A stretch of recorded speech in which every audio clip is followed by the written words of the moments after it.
Hello everyone, कैसे हो आप सब लोग। आई होप आप सब अच्छे होंगे। जैसे कि पीछे की कुछ वीडियो में हमने कॉमर्स के कुछ टॉपिक को डिस्कस किया था, जिसमें हमने सबसे पहले एसएलआर और सीआरआर को डिस्कस किया था। और लास्ट की दो वीडियो में हमने बैंकिंग से रिलेटेड कुछ रेट डिस्कस की थी, जिसमें हमने बैंक रेट, रेपो रेट और रिवर्स रेपो रेट को डिस्कस कर लिया। तो आज की जो वीडियो है उसके अंदर हम क्या देखेंगे, एक तो मार्जिनल स्टैंडिंग फैसिलिटी जो हम बोलते हैं ना, एमएसएफ रेट। बैंकिंग के अंदर एक एमएसएफ रेट लगती है, वो क्या होती है, और वो रेपो रेट से जो एमएसएफ रेट है वो कैसे अलग है। ठीक है, उन दोनों में क्या डिफरेंस है, और जो लेटेस्ट के अंदर जो बैंकिंग की जो आरबीआई के द्वारा रेट डिक्लेयर की गई है, क्या क्या रेट चल रही है, हम उनके बारे में आज इस वीडियो में डिस्कस करेंगे। तो सबसे पहले हम देखते हैं कि रेपो रेट, जैसे कि लास्ट की वीडियो में हमने अच्छे से डिस्कस किया था कि रेपो रेट क्या होता है। रेपो रेट हमेशा शॉर्ट टाइम पीरियड के लिए होता है। ठीक है, रेपो रेट क्या होता है, शॉर्ट टाइम पीरियड के लिए होता है, शॉर्ट टाइम के लिए होगा। ठीक है, जैसे रेपो रेट शॉर्ट टाइम के लिए होता है, और ये कॉमर्शियल बैंक क्या करती है, आरबीआई से जब लोन लेती है, उधार लेती है, तब आरबीआई के द्वारा उस पर एक रेट चार्ज की जाती है, उसको क्या बोलते हैं, रेपो रेट। रेपो रेट को हमने अच्छे से समझ लिया था कि ये रेपो रेट क्या होती है, आरबीआई के द्वारा इसको कैसे चार्ज किया जाता है। आज हम देखेंगे कि एमएसएफ रेट क्या होती है। ठीक है, एमएसएफ रेट में देखेंगे सबसे पहले हम एमएसएफ रेट क्या होती है। एमएसएफ रेट भी क्या होती है, आरबीआई के द्वारा ही होती है, चार्ज की जाती है किसके ऊपर, कॉमर्शियल बैंक के ऊपर। किसके ऊपर चार्ज की जाती है, कॉमर्शियल बैंक के ऊपर ही चार्ज की जाती है। लेकिन ये रेपो रेट से किस प्रकार भिन्न है, ये हम देखेंगे। एमएसएफ रेट क्या होती है, इसको इसके पूरा नाम क्या है, मार्जिनल स्टैंडिंग फैसिलिटी है। एमएसएफ रेट की जरूरत कब पड़ती है, जब कॉमर्शियल बैंक को कभी कभार ओवरनाइट या मूल्य अचानक जब कभी रुपए की जरूरत पड़ती है, तब वो जब आरबीआई से लोन लेती है, ओवरनाइट लोन लेती है, तब उस पर एक रेट लगती है जिसको हम क्या बोलते हैं, एमएसएफ रेट। जैसे रेपो रेट ओवरनाइट नहीं होता, ये क्या होता है, पहले से डिसाइड होता है कि इतने रुपए की जरूरत है और वो इतने रुपए आरबीआई से देगी। लेकिन कभी कभार क्या होता है, बैंक के अंदर क्राइसिस आ जाते हैं, जिससे क्या होता है, बैंकों को क्या पड़ती है, रुपए की जरूरत पड़ जाती है ओवरनाइट, और वो रुपए उन्हें लेने पड़ते हैं आरबीआई से। तब क्या है, आरबीआई के द्वारा एक जो रेट है वो चार्ज की जाती है, उस रेट को क्या बोलते हैं, एमएसएफ रेट बोलते हैं। जैसे it refers to the rate at which scheduled bank can borrow funds overnight from RBI against government security। कि आरबीआई के द्वारा जब क्या किया जाता है, कॉमर्शियल बैंक को ओवरनाइट जो सिक्योरिटी के ऊपर जब लोन दिया जाता है, तब कौन सी रेट लगती है, एमएसएफ रेट लगती है। ठीक है, अब देखें हम, तो MSF is very short term borrowing scheme for scheduled commercial bank. Many borrow funds through MSF during service cash shortage और एक्यूट लिक्विडिटी। इसमें क्या है, जब उसे शॉर्टेज होती है, कैश की कमी होती है कमर्शियल बैंक को, तब वो क्या करती है, आरबीआई से उधार लेती है। अब देखा जाए तो रेपो रेट भी शॉर्ट टाइम पीरियड के लिए होती है, और मार्जिनल स्टैंडिंग फैसिलिटी भी शॉर्ट टाइम पीरियड के लिए होती है। लेकिन इनमें अंतर ये है कि रेपो रेट थोड़ा टाइम, एक साल भी मान सकते हैं, या फिर माने 6 महीना या फिर कुछ महीना। लेकिन मार्जिनल स्टैंडिंग फैसिलिटी क्या होगी, ओवरनाइट। ओवरनाइट मतलब एक रात के लिए, अगर उन्हें कभी कभार रुपए की जरूरत पड़ती है, तब क्या किया जाता है, उनसे आरबीआई से रुपए उधार लेगी कॉमर्शियल बैंक। अब ये देखो, under MSF bank can borrow funds overnight up to 1% of their net demand and time liability, 1% of aggregate deposit and other liability. अब नेट डिमांड कैसे, मान के चलो कि ये कोई बैंक है। ठीक है, इस बैंक की जो नेट डिमांड, जो सबसे पहले हमने पढ़ा था ना कि नेट डिमांड और टाइम लाइबिलिटी होती है। नेट डिमांड और टाइम लाइबिलिटी मान के चलो इसकी 100 करोड़ है। ठीक है, नेट डिमांड और टाइम लाइबिलिटी इसकी कितनी है, 100 करोड़ है। और जैसे हमने सबसे पहले पढ़ा था कि एसएलआर और सीआरआर के बारे में पढ़ा था कि इसमें इसके दो पार्ट किए उसने। सीआरआर क्या होता है, केस रिजर्व रेशो, जो क्या होगा, जिसका कुछ परसेंट अपनी नेट डिमांड या टाइम लाइबिलिटी का कुछ परसेंट क्या होगा, आरबीआई के पास रखना पड़ेगा, और कुछ हिस्सा अपने पास रखना पड़ेगा एसएलआर। मान के चलो सीआरआर माने 4%, तो अब 100 करोड़ का 4% किसको देना होगा, आरबीआई को देना होगा।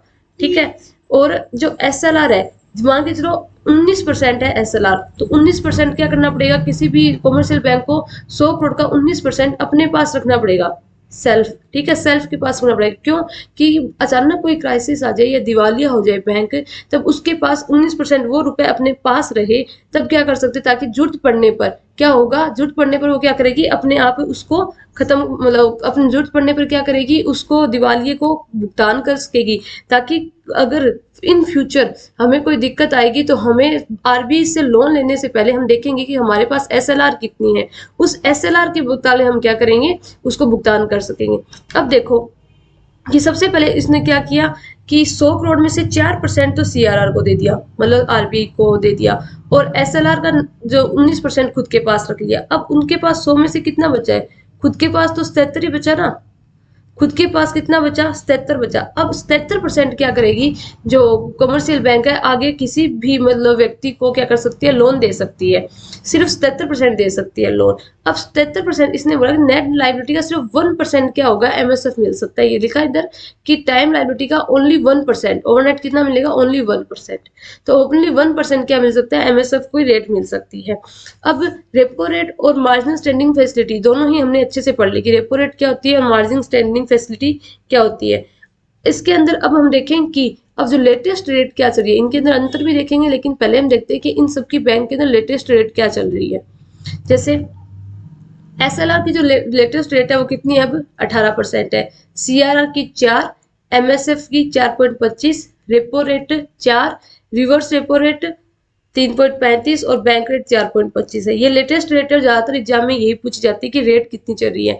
हमने पीछे की एक वीडियो में पढ़ा था कि जो रेपो रेट होती है ना, वो रिवर्स रेपो रेट से हमेशा ज्यादा होगी, ठीक है, और रिवर्स रेपो रेट हमेशा कम होगी उसके मुकाबले, क्योंकि रिवर्स रेपो रेट में क्या होता है, आरबीआई को क्या करना होता है, इंटरेस्ट देना होता है, इसलिए वो रिवर्स रेपो रेट को हमेशा क्या करती है, कम रखती है। जैसे देखो, अब रेपो रेट 4% है, अगर कॉमर्शियल बैंक आरबीआई से धन उधार लेती है ना, तो उनको 4% इंटरेस्ट देना होगा। लेकिन रिवर्स रेपो रेट यहाँ 3.35% ही है, कि अगर आरबीआई कोई रुपया लेती है कॉमर्शियल बैंकों से, तो उन्हें इंटरेस्ट कितना चुकाना पड़ेगा, 3.35। ठीक है, अब हम देखते हैं कि जो एमएसएफ और रेपो रेट में दोनों में अंतर क्या है। मीनिंग हमने देख लिया, रेपो रेट का मीनिंग शॉर्ट टाइम पीरियड के लिए और एमएसएफ भी शॉर्ट टाइम के लिए होता है, लेकिन वो ओवरनाइट होता है। अब एम क्या होता है, देखो इनका उद्देश्य क्या होता है, रेपो रेट का उद्देश्य होता है इन्फ्लेशन को कंट्रोल करना। जैसे पीछे की सभी वीडियो में हमने पढ़ा कि इन्फ्लेशन क्या होता है, इन्फ्लेशन को कंट्रोल रेपो रेट करता है। जबकि एमएसएफ क्या करता है, जो ओवरनाइट लेंडिंग रेट्स को मेंटेन करने के लिए, कि कभी कभार अचानक जब रुपए की जरूरत पड़ती है ना, तो उस जरूरत को पूरा करने के लिए कौन सी रेट पे दिया जाता है, एमएसएफ रेट पे क्या जाता है, लोन दिया जाता है। प्लेसिंग ऑफ सिक्योरिटी क्या होता है, इसमें क्या होता है, गवर्नमेंट बॉन्ड्स भी होते हैं विच इज फर्दर रीपर्चेज। अब रेपो रेट को अपने रीपर्चेज एग्रीमेंट भी बोलते हैं, कि इसमें गवर्नमेंट बॉन्ड्स वगैरह सिक्योरिटी हो सकती है और उनको दोबारा से क्या किया जाएगा, रीपर्चेज किया जाएगा। और जबकि एमएसएफ में हमने देखा कि इसमें एसएलआर वगैरह होता है, एसएलआर वगैरह सब काटने के बाद उसका 1% क्या होगा, एमएसएफ में 1% का जो 1% होगा ना नेट डिमांड का, उसके बाद ही उसका लोन दिया जाएगा। एम हो गया, एम क्या होगा, टू कंट्रोल इन्फ्लेशन हो गया, और इसमें क्या, ओवरनाइट लेंडिंग। इलिजिबल कौन होते हैं, इसमें सभी कमर्शियल बैंक क्या कर सकते हैं, रेपो रेट ले सकते हैं, रेपो रेट के ऊपर क्या ले सकते हैं, धन उधार ले सकते हैं। जबकि जो एमएसएफ रेट के लिए क्या होना चाहिए, all schedule commercial bank having their current account and subsidiary general ledger with the central are eligible. जिसको सेंट्रल बैंक है ना एलिजिबल करेगा ना नेट डिमांड और करंट लाइबिलिटी देखने के बाद, केवल वही बैंक क्या कर सकते हैं, कमर्शियल बैंक क्या कर सकते हैं, एमएसएफ रेट पे क्या ले सकते हैं, लोन ले सकते हैं। अप्लीकेबल कब हो गया, रेपो रेट को आरबीआई ने 2005 से लागू कर दिया था, 2005 से रेपो रेट चल रही है। जबकि जो एमएसएफ रेट है वो 2011 से क्या है, आई है, 2011 के बाद एमएसएफ रेट लगनी शुरू हुई है। रेपो रेट हमेशा क्या होती है, कम होती है, ठीक है, किसके मुकाबले, एमएसएफ के मुकाबले। एमएसएफ की रेट हमेशा हाई क्यों होती है, क्योंकि एमएसएफ में अचानक धन की जरूरत पड़ती है कमर्शियल बैंकों को, और आरबीआई को ये पता है कि अचानक अगर जरूरत पड़ी तो वो लेंगे, रुपए जरूर लेंगे, तो इसलिए एमएसएफ रेट को हमेशा हाई रखा जाता है, क्योंकि उसमें ओवरनाइट के लिए क्या रहता है, धन उधार दिया जाता है, इसलिए एमएसएफ रेट को क्या करते हैं, हमेशा हाई रखा जाता है।